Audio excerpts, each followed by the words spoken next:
तमस्तु सह वीर्यं करवावहै तेजस्विनोऽधीतमस्तु मा विद्विषावहै।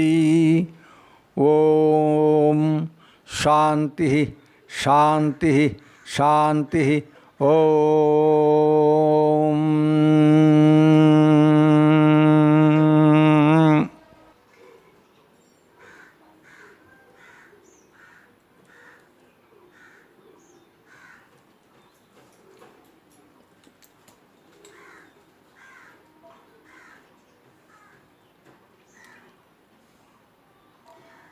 কি হবে আজকে?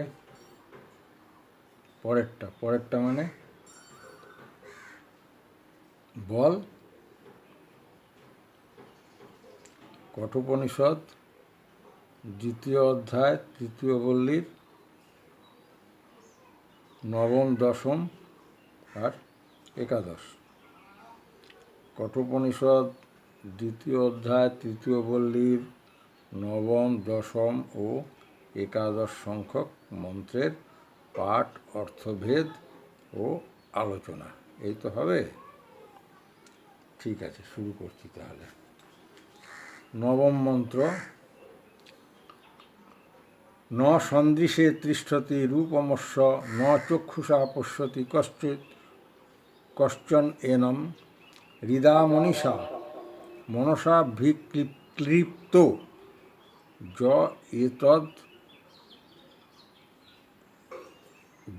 এতদ বিদুর অমৃতাং তে ভবন্তি। অশ্বরূপম সন্দৃশে ন তিষ্ঠতি। অত শব্দটা যোগ করে দিতে হবে।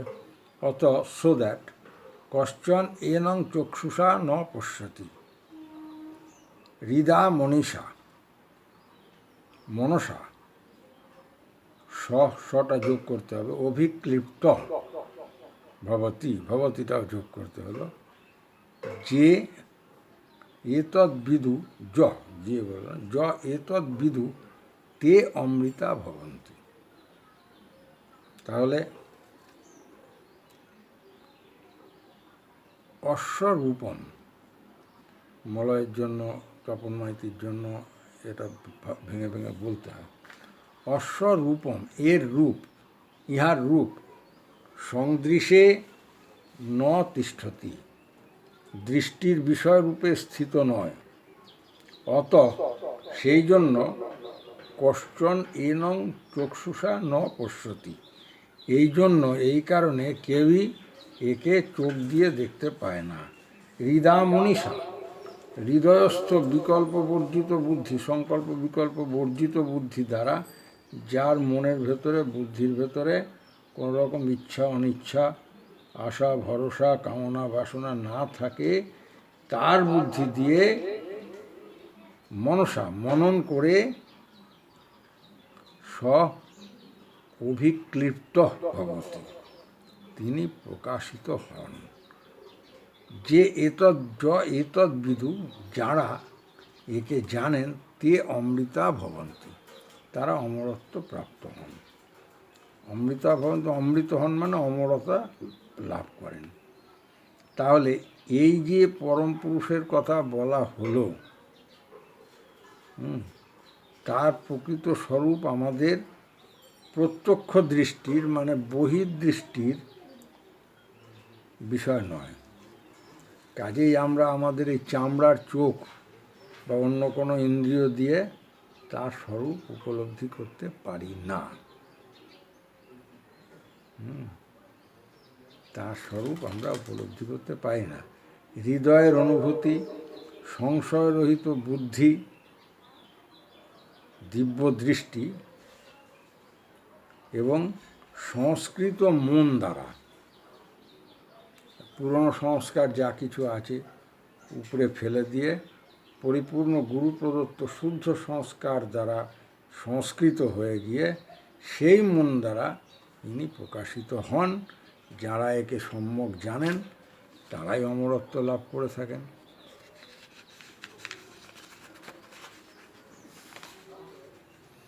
ইন্দ্রিয়, এই দেবরাজ ইন্দ্র বা এরা যে সেই অমৃত সমুদ্র মন্থন করে এগুলোর তাৎপর্য, এগুলো তো গল্প কথা শুনলে তো হবে না। প্রকৃত বিষয়টা জানতে হবে, বুঝতে হবে। ওরমভাবে খাপছাড়া কথা তো বলতে পারবো না এখন। এখন যেটা বলা হচ্ছে সেটাই শোন। তাহলে পরম পুরুষের যখন কোনো ইন্দ্রিয়গ্রাহ্য লক্ষণ নেই, তখন তাকে কি করে জানা যাবে?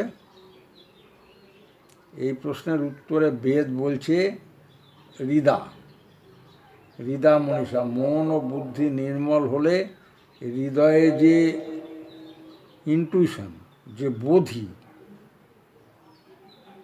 বোধি কী জিনিস? যে বোধি, ইনটুইশন বললাম তো। নির্মল বুদ্ধি, যে নির্মল সত্যগুণের প্রকাশ যে জিনিসের দ্বারা হয়, সেই বোধি। গৌতম বুদ্ধ বোধি লাভ করেছে না? বোধি। এখন আমি কোনোদিন কোনো মিষ্টিই খাইনি, গুড় খেতে কেমন, রসগোল্লা খেতে কেমন, সন্দেশ খেতে মিষ্টি। আরে ভাই, মিষ্টি কি আমি কোনোদিন সেরকম কিছু খাইনি, আমি কী করে বোঝাবো? আর সবচেয়ে বড় কথা, আমি নিজেই বা কী বুঝি? তাহলে সেই হৃদয়স্থ বোধি মানে যা দিব্যদৃষ্টির, কী বলবো, একটা দিব্যদৃষ্টির প্রকাশক, যেটা সেই বোধি বা আত্মার অনুভূতির দ্বারা তাকে হৃদা মনীষা জানা যায়। হৃদয়ে জানা যায়। মনীষা মানে যে বুদ্ধি মনের প্রভু, মনকে শাসিত ও নিয়ন্ত্রিত করতে পারে, সেই প্রকারের বিকল্পহীন নিশ্চয়াত্মিকা বুদ্ধি দিয়ে হ্যাঁ, মানে বোধি লাভ হয় কি? সমাধিলব্ধ যে বোধি, সমাধির দ্বারা সমাধিপ্রাপ্ত হয়ে সমাধি লব্ধ যে বোধি, সেই বোধি হচ্ছে বিকল্পহীন নিশ্চয়াত্মিকা বুদ্ধি। মানে শুধু শব্দ, বেদান্তের টার্মিনোলজি এরকম যে ওটাকে ঠিক প্রকাশ করে বোঝানো আমার দ্বারা সবসময় ঠিক হয় না। মনসা বলতে বোঝায় চিত্তের কামনা বাসনাজনিত যে বিক্ষেপ, যে বিক্ষোভ, এইগুলো যখন আউট হয়ে যায়, ইরেজ হয়ে যায়, অপগত হয়ে যায়, তখন মন নির্মল এবং স্থির হয়। এই ধরনের মালিন্য ও বিক্ষোভ রহিত মনের মনন দ্বারা। কঠিন বলা। মন নির্মল এবং বুদ্ধি নিশ্চয়াত্মিকা, পজিটিভ, একেবারে কনফার্ম, যে যাই বোঝাতে আসো বাপু, ওসবে আমি নেই। একদম গুরু বাক্যই শেষ। গুরু ও বেদান্ত বাক্যে বিশ্বাস, এই দুটো না হলে কোনো কিছুই হবে না। বাস।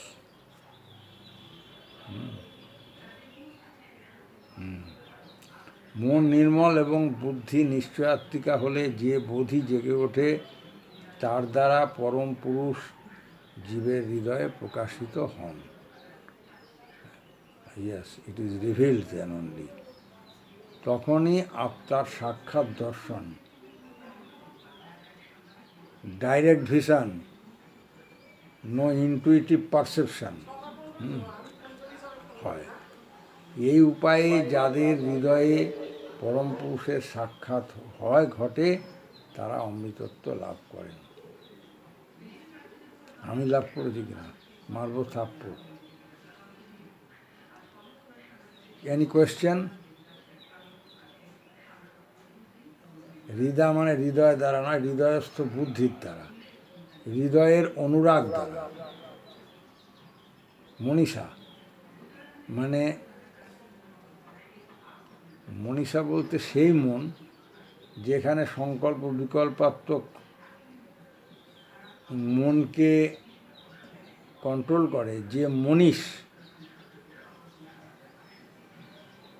সেই মনীষ মদন্ত নয় দীর্ঘই মূর্ধন্য অসন্ত, অর্থাৎ আরও উন্নত কিছু, তার দ্বারা, বিকল্প বর্ধিত বুদ্ধির দ্বারা মনের যে লেভেলটায় সংকল্প বিকল্পের ঢেউ ওঠে, তার আর একটা ঊর্ধ্ব স্তরের যে অবস্থান, যে স্ট্যাটাসটা, সে তার দ্বারা। আচ্ছা, আর মনসা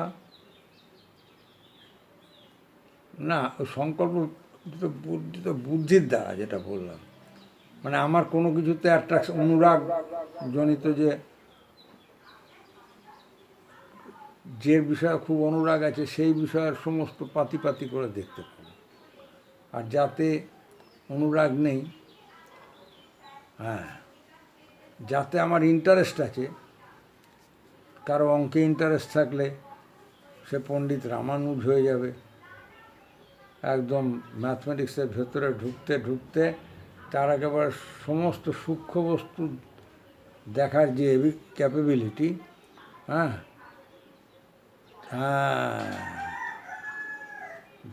হ্যাঁ এইবার বুঝতে পেরেছিস।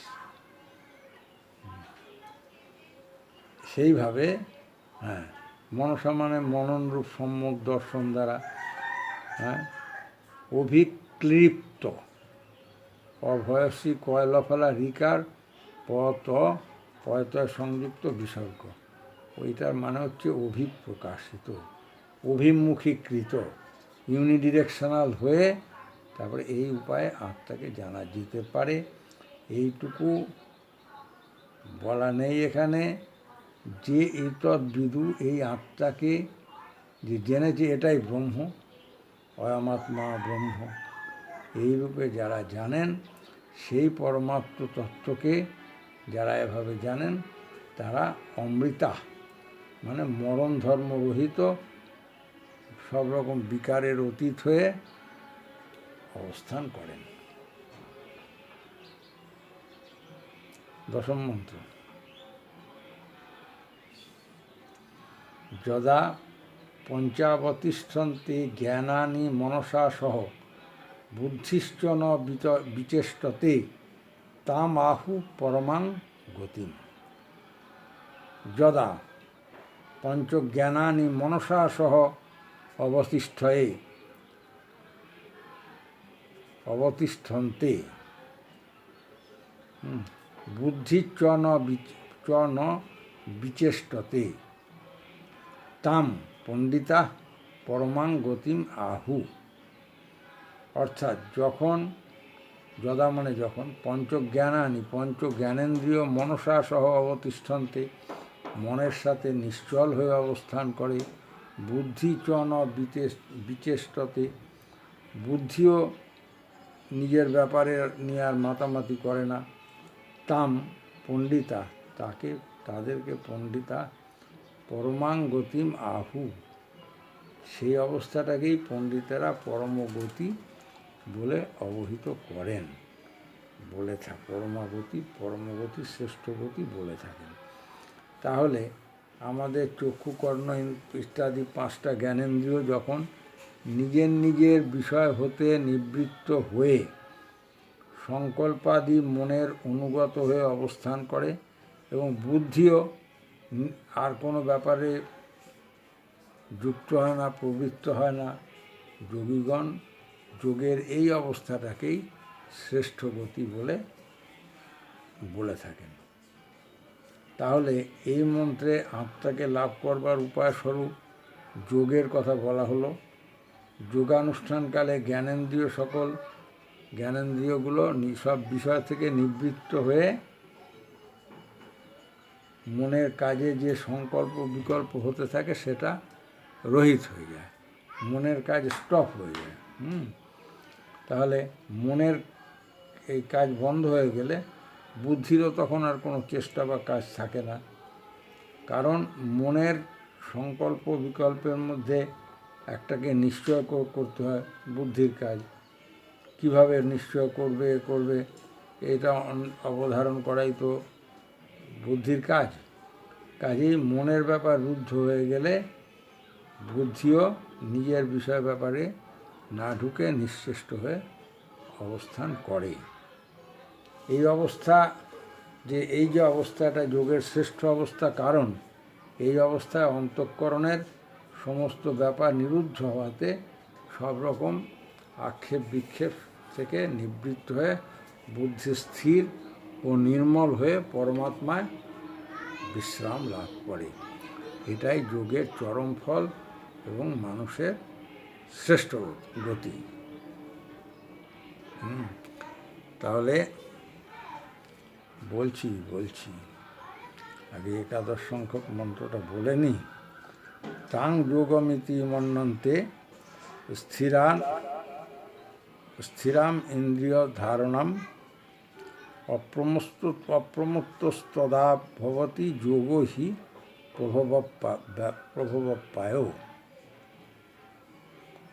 তাং স্থিরাম ইন্দ্রিয়াণাম যোগিনঃ যোগমিতি মন্যতে তদা যোগী অপ্রমত্ত ভবতি হি যোগ প্রভবপ্রায়। মানে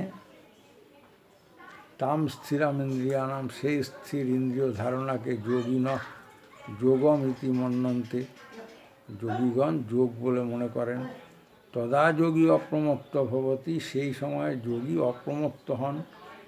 হি মানে যেহেতু যোগ প্রভবপ্রায়, মানে যোগের উৎপত্তি ও তিরোভাব আছে। অচল ইন্দ্রিয় ধারণাকে যোগীরা যোগ মনে করে থাকেন। সে সময় চিত্তের অপ্রমত্ত সমাহিত ভাব উপস্থিত হয়। সেই সময় তো হবে সমাধিস্থ অবস্থায় তো চিত্তের কোনো বৃত্তি থাকে? সব বৃত্তি, চিত্তের সমস্ত বৃত্তি তখন রহিত হয়ে যায়। যোগ অশ্চিত্ত বৃত্তি নিরোধ। তাহলে এই যে সমাধি কালটা, এটাই যোগের উদ্ভব হলো। আবার সমাধি থেকে উত্থান হলে সমাধির তিরোভাব, মানে সমাধি শেষ হলো। তাহলে যোগের সময় যাতে চিত্তের লয় বিক্ষেপ না হতে পারে, এজন্য সমাধানের আগেই সব রকম প্রমাদ বর্জন করতে হয়। তারপর যোগের অবস্থা অতীত হয়ে গেলে আবার মন ইন্দ্রিয়গত হওয়াতে ইন্দ্রিয় বৃত্তিসমূহ পুনরায় উজ্জীবিত হয়ে ওঠে। এরই নাম বুত্থান।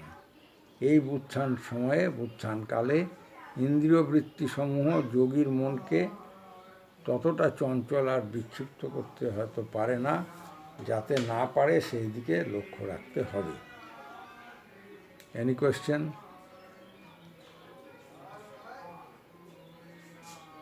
No question. এখানে কোয়েশ্চেন হওয়া উচিত ছিল।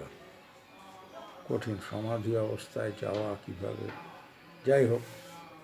তাহলে আমরা নবম, দশম ও একাদশ সংখ্যক মন্ত্রের পাঠ, অর্থভেদ ও আলোচনা করলাম। একটুখানি তোদের কাছে একটু পরিষ্কার করে দিই।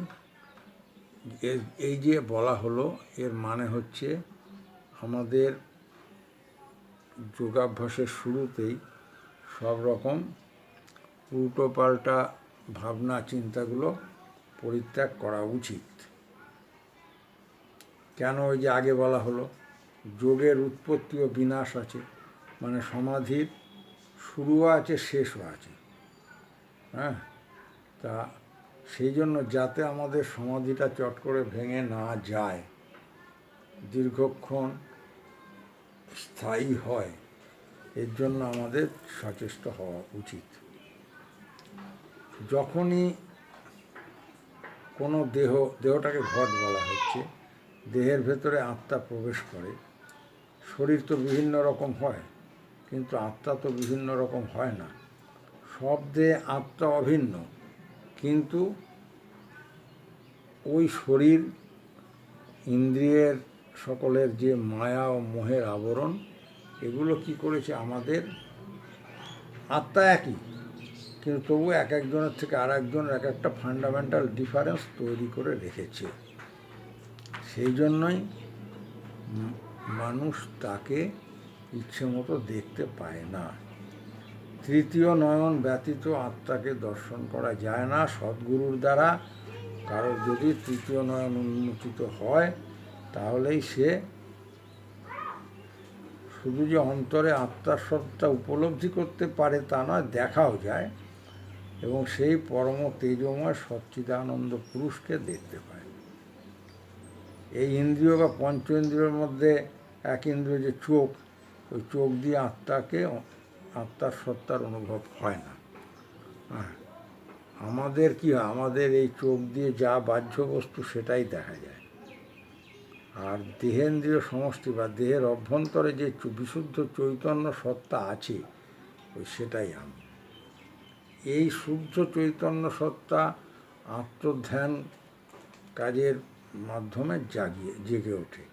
একে প্রাণ দ্বারা ভেদ করতে পারলে তবেই তত্ত্বজ্ঞ হওয়া সম্ভবপর হয়। আর এগুলো তো গুরুদেবের দেওয়া কাজ পড়ে জানতে হয়, অন্যভাবে হয় না।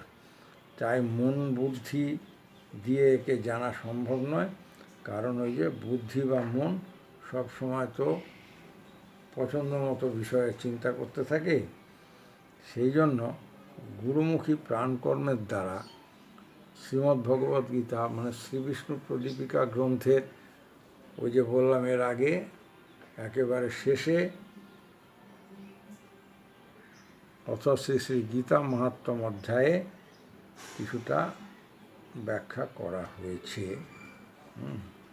তো এই বিষয় চিন্তা হতে গুরুমুখী প্রাণকর্মের দ্বারা মনকে সংযত করতে পারলে মন সংযত হয়, তখন অহং বুদ্ধি বিষয় বুদ্ধি সব শূন্য হয়ে অয়মাত্মা ব্রহ্ম, আমি ব্রহ্ম, এই সত্তার উপলব্ধি হয়। কেননা তখন পঞ্চ ইন্দ্রিয় মন বুদ্ধি সবই নিষ্ক্রিয় হয়ে থাকে, মন বা প্রাণ স্থির হয় এবং মহা তেজময় ওই জ্যোতির সমুদ্রে মন বিচরণ করে। তখন বাহ্য বিষয়ের ভোগ ইত্যাদির ইচ্ছা আর থাকে না। তখন যোগীগণ আত্মার স্বরূপের সাথে যুক্ত হয়ে স্বমহিমায় অবস্থান করেন। এ সকল অবস্থা যোগের অবস্থা বলে জানবে। যখন মনের এই অবস্থা লাভ হয় তখন সুখ দুঃখ বোধও লয় হয়ে যায়। সুতরাং ওই অবস্থাকে সুখ দুঃখের অতীত অবস্থা বলে জানবে। সব রকম বেদন, ভেতরে যে ভাইব্রেশন আমাদের সবসময় হচ্ছে, ওই বেদন রহিত হয়ে নির্বেদ হয়ে ও সেই নির্বেদ রহিত চিত্ত দ্বারা, নির্বেদ রহিত চিত্ত দ্বারা, অর্থাৎ চিত্তের দীনতা, চিত্তের একটা দীনতা বুদ্ধি আছে না, ওই জন্য কর্মযোগের প্রযত্নের শিথিলতাকে নির্বেদ বলে। ন বেদং বেদ ইত্যাহুর বেদ ব্রহ্ম সনাতনম। সেই সনাতন ব্রহ্মকে জ্ঞানরূপ, মানে জ্ঞানরূপ যে জ্ঞান সেটাকেই প্রজ্ঞান, সেটাকেই বেদ বলে, আর অজ্ঞানতাকে নির্বেদ বলে। তাই যে কোনো প্রতিকূলতায় আসুক না কেন তাকে পরিবর্তন করার জন্য যেন সচেষ্ট থাকে। মন যখন কোনো বিষয়ে আকৃষ্ট হয় তখন সঙ্গে সঙ্গে সেটাকে পরিত্যাগ করতে হবে। খুব সুন্দর একটা ভিভো মোবাইল মন চাইছে, পাক ভিভো কেন, কোনো মোবাইলে দেখবো না, যা। হ্যাঁ, অজ্ঞানতার দ্বারাই আমি আমার বোধের উৎপত্তি হয়। অহং অজ্ঞানতা হতে মনের সংকল্প বিকল্প হতে কামনার উৎপত্তি হয়। এই কামরূপ কামনাই যোগের বিঘ্নকারী। এই কারণে সাধককে কামনা ত্যাগ করতে হবে। গুরু উপদেশ মতো যুক্ত হতে রেগুলার প্র্যাকটিস করলে তবেই ইন্দ্রিয়কে দমন করা সম্ভব হবে। এইভাবে ভগবান গুরুদেব সর্বদাই আমাদেরকে উপদেশ দিয়ে চলেন। আর সাধকেরা যদি সেই উপদেশ মানে এবং সেই মতো চলে, সেই মতো অভ্যাস করে, তবেই আত্মার সেই চৈতন্য সত্তার সন্ধান পাওয়া যায়। ক্লিয়ার? ওকে, এখন ছুটি। ওম সহনৌ অবতু সহনৌ ভুনক্তু सह वीर्यं करवावहै तेजस्विनोऽधीतमस्तु मा विद्विषावहै। ओम शांति शांति शांति। ओम।